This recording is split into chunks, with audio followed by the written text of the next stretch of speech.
For one, I don't remember my graduation speech going like that. I can't remember who the speaker was. But that's the angle he made this whole commencement speech about was Beyonce, Michael Jackson. For one, he's crazy, all right? And look, I get away with saying this because Felicia's not sitting here. That's like me saying LeBron James is better than Michael Jordan. Some things you just cannot say. Take it to a sports side there for a second. It's Michael Jackson. I've been at a Michael Jackson concert where people were collapsed, be taken out on stretchers because they felt like they were looking at a walking, living legend, iconic God. Beyonce will never get to that level. I'm not even to the part where we're comparing Beyonce and Michael Jackson. You're talking about this commencement I just want to know about this commencement speech. Why is he talking? He made his greater point was that he said we each have a responsibility to be greater than the people before us. Oh, gotcha. And so, but I listened to the whole speech, and I love me some Chance, but I did not agree with his speech. It's a misguided speech, I feel like. I mean, you're assuming that everyone at Dillard is a Beyonce fan to some component. Most of them were not, none of them were alive for Michael Jackson's true run. And this is down south, and it's hot, and you can see everybody fanning themselves. You don't want to be hot, fanning yourself, and then listening to somebody rambling about something that you weren't expecting. I mean, Chance is incredible.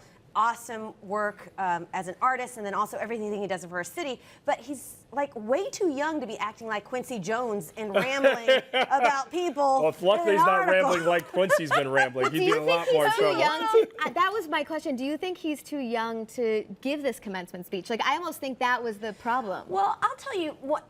I'm not sure about that. That's a very good question. But for me, I know that when I go to hear speeches from people, I want to hear about their story. How they got to where they are. So for me, I would have been fascinated to hear about Chance, his struggles, what he overcame, where he sees himself, how he challenges himself now that he's already at the why pinnacle. he wants to give back. What I think was so interesting is the fact that I think this is the power of Beyonce. Chance was at Coachella. He was sitting right next to Tina Knowles. He was sitting right next to Beyonce's sister, Solange. That's how you say it, right? Solange. Yeah. And I think he was so caught up in that moment, the impact, the power that is Beyonce. He was like, whoa, there's nothing better than this. Listen, I'm going to go whatever gig I get next, I'm talking about this. It's commencement speech, I'm talking about it. Well, I mean, that's how he came at it. Nobody denies the power of Beyonce. I mean, whether you're a man, woman, alien, I don't care who you are. I mean, you're going to be in love with Beyonce. That's no question. Yeah. Shout out to Felicia Lawrence. All right, according to an NBC Washington Post poll, the number of Americans who view themselves as having no religion doubled from 7% to 14% since last year. Why are people losing their religion? Shout out to REM. Do you guys know what's going on here? What do you attribute this decline in religion to? Maybe a short attention span. I feel like with social media and everything, I think people don't really have time to go and sit for a sermon and to go to church. That's a good point. That's interesting. I think it's reflective of different, ethnicities and groups as well, different religious groups and where you are. I think it's a cynicism that has been raised in our generation and the generations that are coming after me.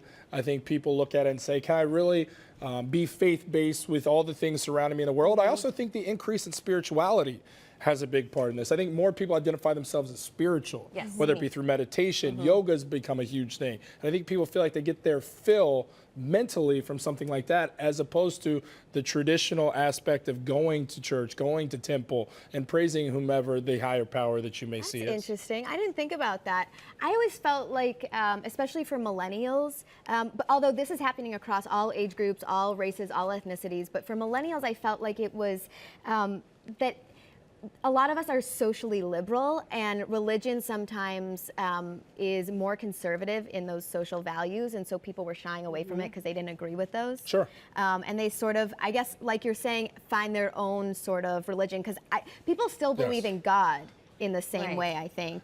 It's just not necessarily an organized religion. Yeah, I think now you're seeing people are tailor-making their faith and how they want it to be. Whereas before, when I was a kid coming up, is you went to church on Sunday. If you didn't go to church on Sunday, you were condemned and you were not going to heaven. And I think you were scared into some of this stuff, where now I think people are starting to flex their own mental muscle and say, okay, I like a little bit of this ideal, but I don't like that, so I don't fully subscribe here. I'll pull a little bit from here, and they kind of tailor make their own thing, which I think is great. I think we're also very much a show-me society, too. I think we want results, and we want results really fast, and I think spirituality and going to church is it's a long-term life goal. You don't see anything from it right away, generally. Which is obviously the intended point here, to really be jarring.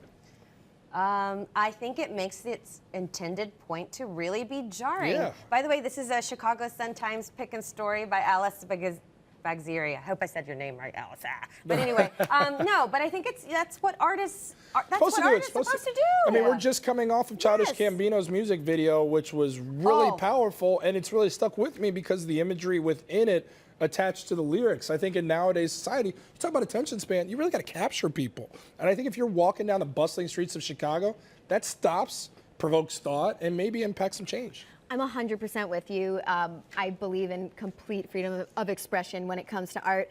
My Here only comes a thought, caveat. well, Hit my us. only thought was when I saw Childish Gambino's video, I saw a lot of interesting things that got me thinking. Sure. But does it normalize violence? Like, are we going to be so used to seeing guns and seeing violence that we just think that's what happens? Well, I think maybe that's part of the What they're- artist's yeah. expression, is the sense that maybe these guns are just as normal as seeing a divvy bike, or maybe getting a divvy bike is easier than, is harder than Getting an actually AR-15 getting a rifle. gun. So I think those questions are exactly what the artist wants to provoke wants us in to you. think about, Yeah, and look at the image. I mean, that was an infant child. I mean, a child who's no older than 4 years old that could reach out and grab that gun. And it shows, obviously, they can't go get one, but that's how potentially readily available they could be in terms of being in harm's way of one. Right. So I think when you see that, I think the uneducated, because a lot of people just don't involve themselves in gun reform because they feel like it doesn't impact their everyday life.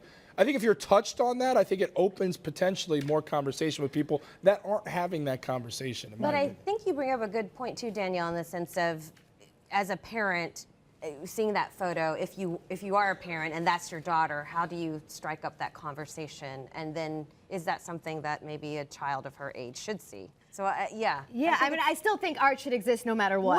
Right. But yeah, you're not going Fahrenheit 451 on us. Not at all. I just don't know if it's normalizing it. It kind of scared me to see it. Yeah. Absolutely. All right, G, well, there's no way we're letting you out of here without you telling us what you got cracking. Okay, this week, guys, launches my new web series called The Grid. Okay. It's my neighborhood series. I am going to try and visit every neighborhood in Chicago. Gee, I didn't know about this. This is so yes. cool. Awesome. I saw a little bit on your social media. This looks really cool. I try to do as much as I possibly can. I stay up at night worried that I'm going to let down the people that live in the neighborhood. No 'Cause I'm shot. like, I got to feature this coffee shop. I got to go here. I got to go do this. I got to talk to this person. But we don't shy away from any of the issues in terms of gentrification or how people feel in the neighborhood. But I just want to give you an introduction to meeting some of the neighborhoods that maybe you already know, but maybe you haven't been to in a little while. Gee, there is no better person I was to do gonna that say. than you. Truly. You know, I just like to travel and eat. If and anybody's drink. going to warm up to anybody, it's going to be warming up to you, G. So make sure you check this out, thank you. ChicagoSunTimes.com. Yes, absolutely. Wow. Ooh, you guys, that's an old headshot. That was when I was skinny. That was when I was really skinny and had a lot of Don't hair. listen to her. Don't listen to her. Whoa.